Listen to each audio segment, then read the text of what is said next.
The world of British politics is no stranger to drama, but when royalty enters the equation, things get even more fascinating.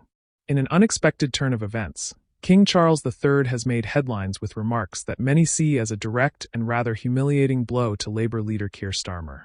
While the king traditionally remains above the political fray, his latest comments have set off a storm of speculation and debate. What did he say? And why has it sent shockwaves through the political landscape? To understand the weight of this moment, let's first consider the backdrop. Keir Starmer has been positioning himself as the next Prime Minister, portraying Labour as the party to restore order and fairness after years of Conservative rule. His push for economic reform, environmental policies, and a shift in leadership has gained traction with voters. However, his relationship with the monarchy, particularly with King Charles, has been a topic of quiet speculation. The Labour Party, after all, has a history of figures who question the monarchy's role in modern Britain.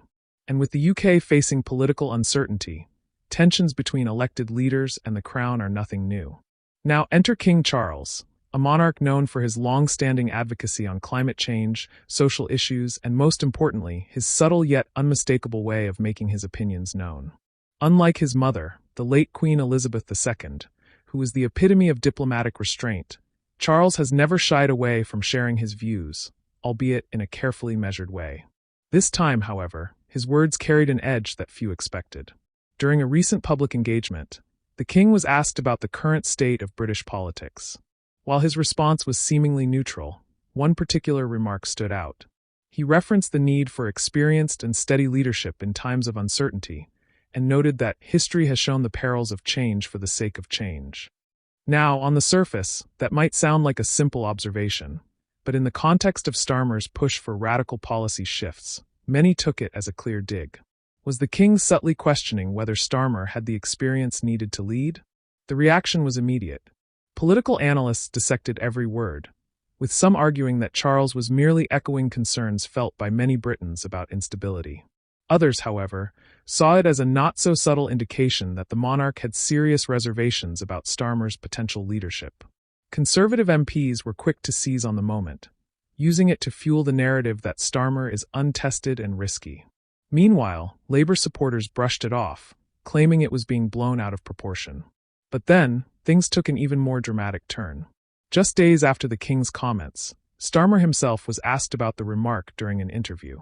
His response: a somewhat forced chuckle followed by a firm assertion that leadership is not about birthright but about competence and vision. While he didn't directly address the king's words, the tension was unmistakable. And with that, the debate exploded even further. For Starmer, this moment is tricky. He knows that directly challenging the monarchy would be political suicide. At the same time, he cannot afford to let the perception of doubt about his leadership linger. So the question now is, does he try to smooth things over, or does he use this as an opportunity to double down on his vision for change? And what about King Charles?